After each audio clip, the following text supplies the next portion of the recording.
The hell are you supposed to be?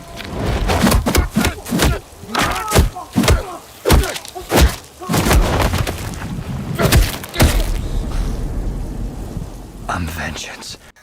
Vengeance is the best word I could use to summarize the backstory of Baiken, who is going to be the subject of today's video. In this how to play guide, I'll show you everything you need to start walking the way of the samurai, including things like Baiken's stats, her skills, some endgame equipment builds for you to try out, as well as some characters to pair her with in PvE as well as PvP if that's what you're into.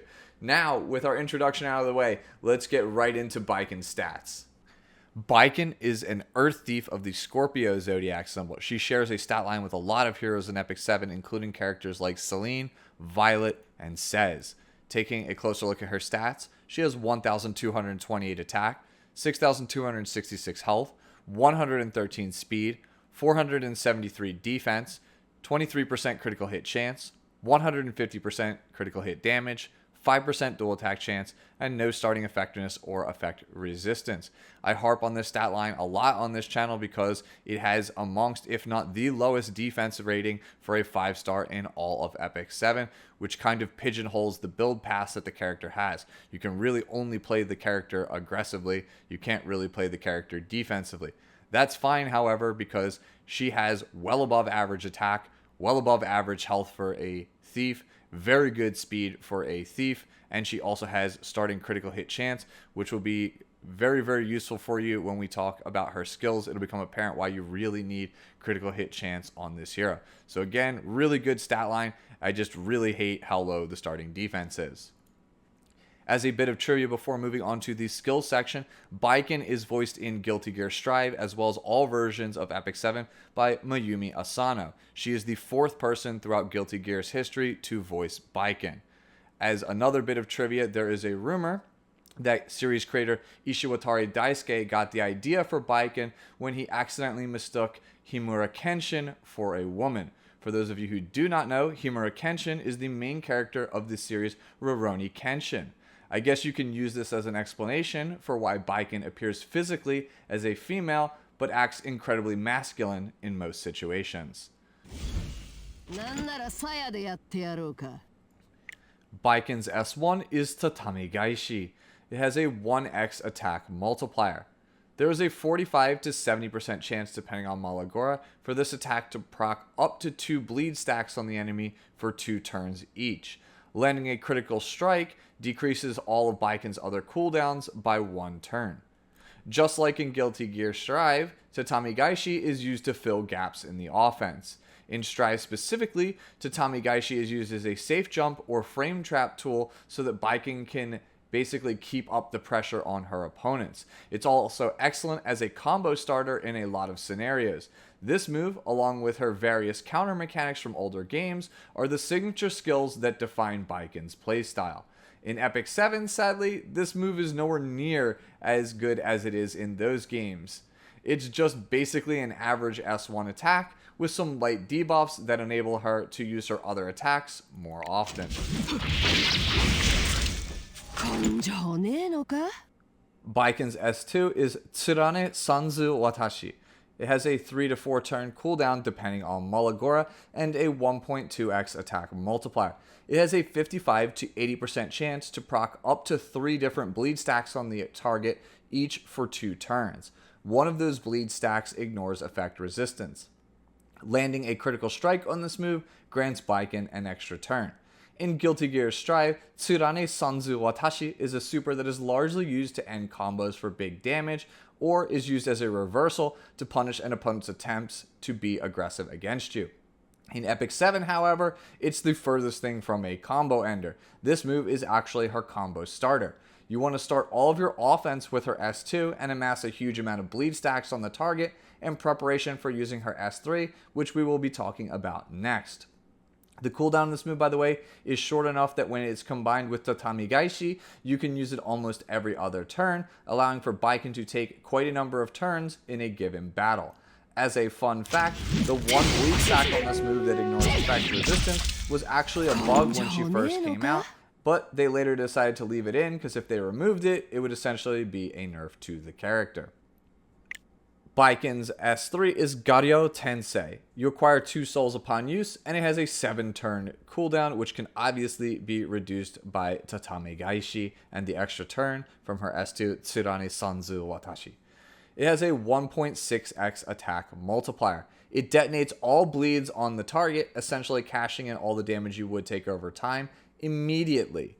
On top of that, it increases the combat readiness of everyone on your team by 15 to 25%, depending on Molagora.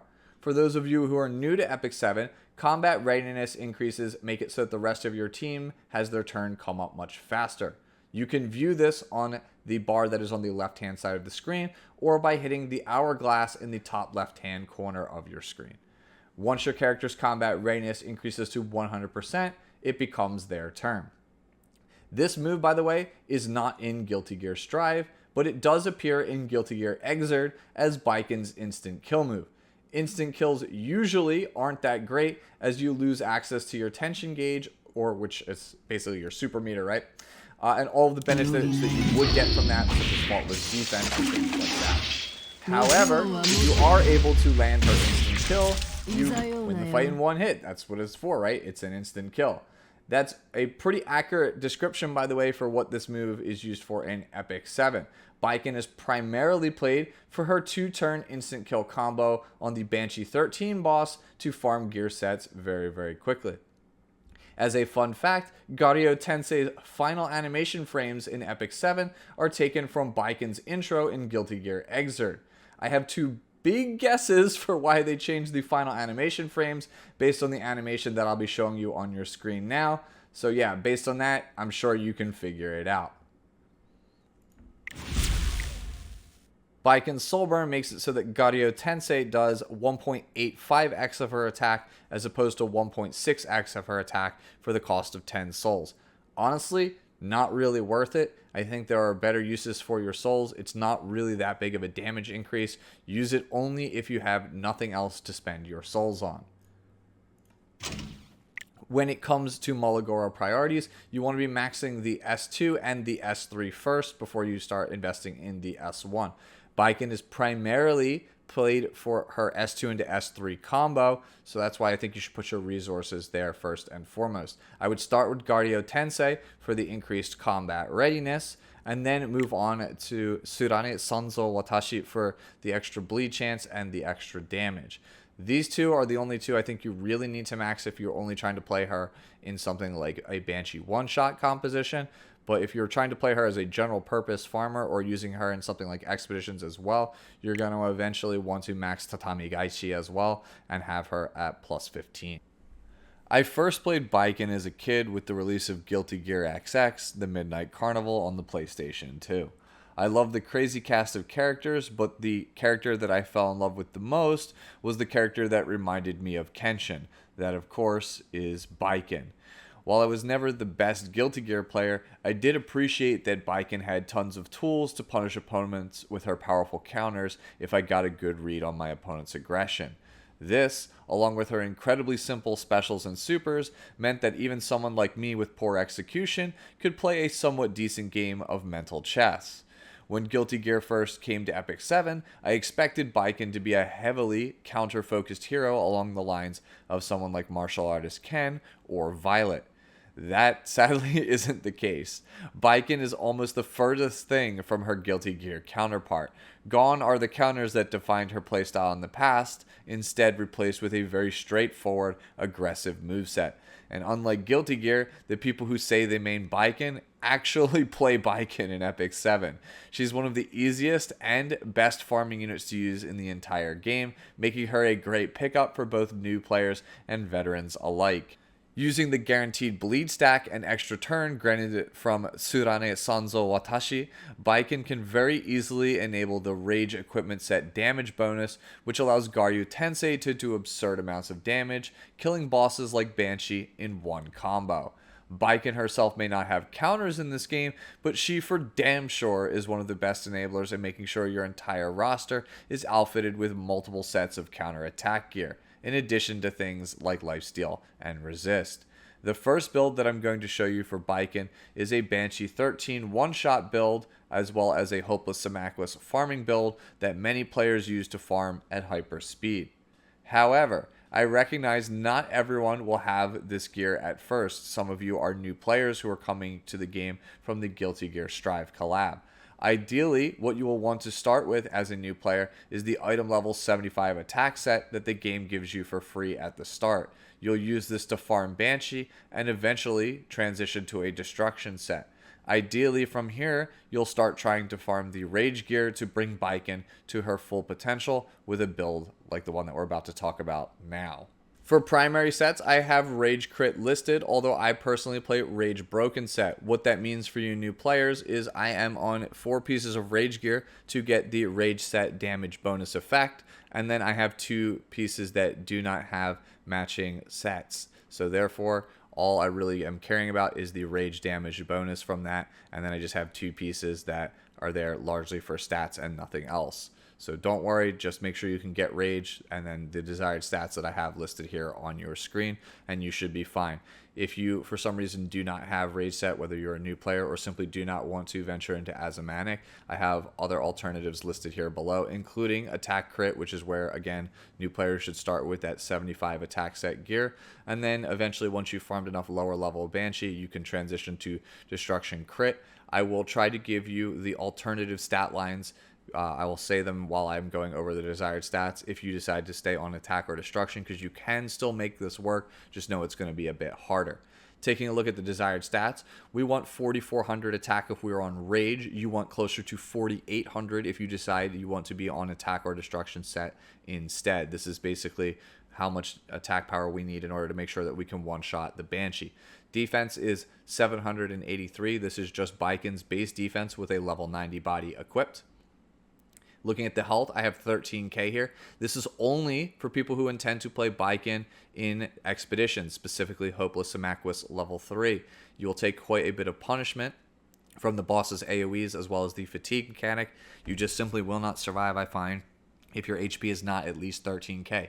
If you're playing Baiken only for Banshee, it does not matter how much health you have. You just want to go as low as possible and put the stats in another category. For speed, I have 113. This is Baiken's base value with no increased speed. We don't want speed at all on Baiken because we just want to get as much damage as possible. When she takes her turn, she should just do as much damage as she possibly can, hit as hard as she possibly can. We don't care how fast she is. You're just wasting essentially stats if you go for speed.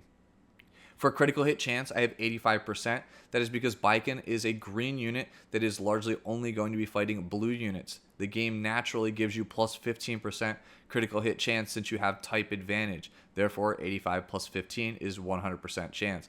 Anything over 85 is essentially wasted stats. Looking at the critical hit damage, I have 300% or higher. This is going to be a bit hard to get, I feel like, for most players, especially if you're on an attack or destruction set. This might even need to be as high as 310 or 320 with that 4,800 attack. Taking a look at the right side gear, the damage should be a crit damage necklace, the attack should be an attack percentage ring, and your boots should be attack percentage. That is pretty much just because we want to hit as hard as possible. These are the ones that give you the most amount of damage from your accessory slot.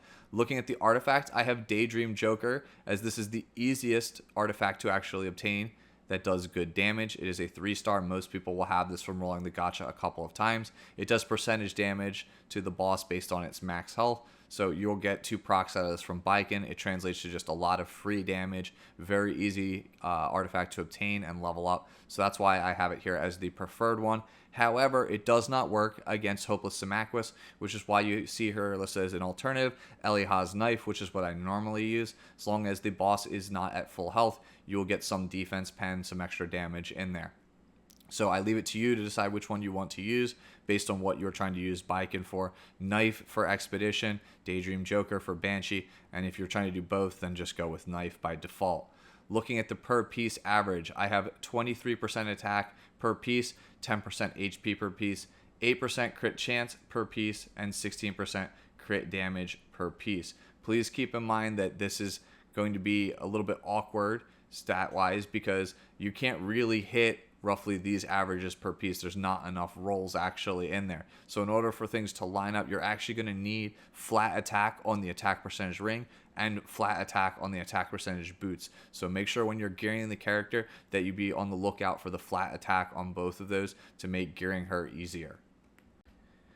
For you diehard Baiken fans out there, you can actually play her in PvP, which is why I'm including this build for completeness sake. The big problem with Baiken, and I say it a lot here on this channel, is that when a character has no way to protect themselves, to keep themselves alive, they essentially have to take the first turn in order to have any inherent value. Baiken is not fast enough to actually take the first turn. However, there are players who have reworked Baiken and put her on a stat line that sets her up for success. You're usually going to be pairing her with characters that guarantee that she will get her first turn off, in which case she can be absolutely backbreaking with a build like the one that I'm going to show you. We are going to be on speed penetration. Speed is because Baiken doesn't do anything unless we actually get a turn with her, so we need her to go as fast as we possibly can. And penetration set obviously gives us the most amount of damage, so that her S2 plus S3 combo is deadly even against tankier characters. Taking a look at the desired stats, we want 3,900 attack. We want 783 defense. Again, that is base with an I-90 body. 9,517 health. This is Baiken's base health with an I-90 helmet with the preferred artifact at plus 30.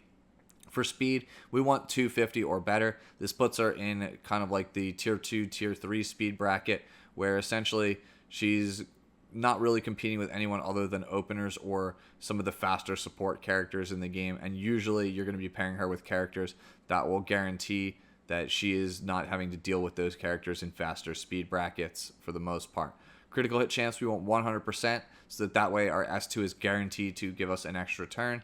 And then for the crit hit damage, we want 270% or better. Again, these stat lines are really hard to hit. These are basically like Emperor or Legend level stat lines, and I really think that Baiken's just not super good unless you have a lot of the rarer characters or characters with very, very good gear to make her actually work. That's why I was saying originally, I just don't think that she's a super amazing PvP character, because it really requires some of the best stuff pretty much in the entire world for her to actually make an impact on a PvP game. Taking a look at the right side gear, we're on a crit damage necklace and attack percentage ring, so we can do the most amount of damage. And for the boots, we're on speed so that we can, again, take our turn in a timely fashion. For artifacts, we want to be on Alexa's basket in order to give us that greater attack buff, so we can kill things even like Fallen Cecilia in one hit if we actually get our turn. Then there are other options that I've seen used in the past, including Rihanna and Luciella, so that way your S2 and your S3 can essentially trigger extra turns, which means you'll get a couple Tatami Geishes here or there out of it. You can also play something like Portrait of the Saviors, which is on the Guilty Gear Strive Collab to begin with. It is the free artifact that you get. It just increases the damage so that her S2 plus S3 combo does as much damage as possible. And lastly, we have a Symbol of Unity, which is very much the same thing as Portrait of Saviors, but it gives you extra hit chance. So that way Baiken has a shot of actually dealing with red characters if she comes across a very red heavy team. Looking at the per piece average, we have 22% attack per piece, 13 speed, 13% crit hit chance, and 10% crit damage. Keep in mind that crit chance is very, very high, so you're probably going to need imprints in order to make these stat lines line up. Again, you're probably going to need insane gear. You're probably going to have had pulled multiple pieces or multiple copies of Baiken to get that crit chance there. And again, like we talked about in the last section, you want to make sure something like your ring also has flat attack on it in order to make sure that you're hitting the attack percentage goals. Normally in my how to play videos, I list teammates as well as general matchup knowledge for characters so that you can find the most success with them in PvP. Baiken, however, is not a traditional PvP character. She is a hero that is largely used by most of the player base as a farmer to get gears to boost up the rest of the heroes in their roster. Since this is the case, I decided I'd list the best heroes to pair her with in Banshee as well as Hopeless Symaqus, as these are the two locations players primarily play her. For Banshee, the best hero that you can pair with Baiken is going to be Vivian. If you're a new player who is coming from Guilty Gear because of this collab, you will be able to obtain a free copy of Vivian sometime in the month of April with an upcoming update. You can find a guide on how to build Vivian for Banshee here on my channel. You just simply have to search it up. The other two support heroes that are great to pair with Baiken are Leo and Shadow Rose. I will show my stats for both of these heroes on the screen. I personally use a team of just Shadow Rose, Vivian, and Baiken to 3-man clear the Banshee, but you can use Leo in place of Shadow Rose if you like him better, or you simply just do not have Shadow Rose. Shadow Rose's artifact is Midnight Bloom, which you can obtain from the Book of Memories, Reingar's Chaotic Full Moon Festival, which is located under the game's side story section. This artifact gives you bonus critical hit chance to your team, which makes gearing Baiken a bit easier if you can't hit the stat thresholds in this video. Other than that, she simply just needs to be over roughly 190 speed and have some degree of effectiveness. For Leo, the stats I use are primarily for Azumanic 13, but it should work for you even if your speed is a bit slower than what I have listed. Just make sure that his S2 is at +4 Molagora investment, and he's on Song of Stars with something over roughly 200 speed. That's pretty much all you really need to make the character work. That's pretty much it for an actual Banshee team. It's really that simple. The hardest part is simply just gearing Baiken up. A while back, I did a level 3 Hopeless Symaqus team guide here on this channel. If you want to view it, you can still do so, although I think it is a little bit outdated. It was one of the very first Epic 7 videos I did almost a year ago. After a lot of testing in this past year, the team that I've settled on is now actually Ruzid, Helga, and Rowana. I think these three are the best to pair with Baiken if you want to play her as your damage dealer for Hopeless Symaqus.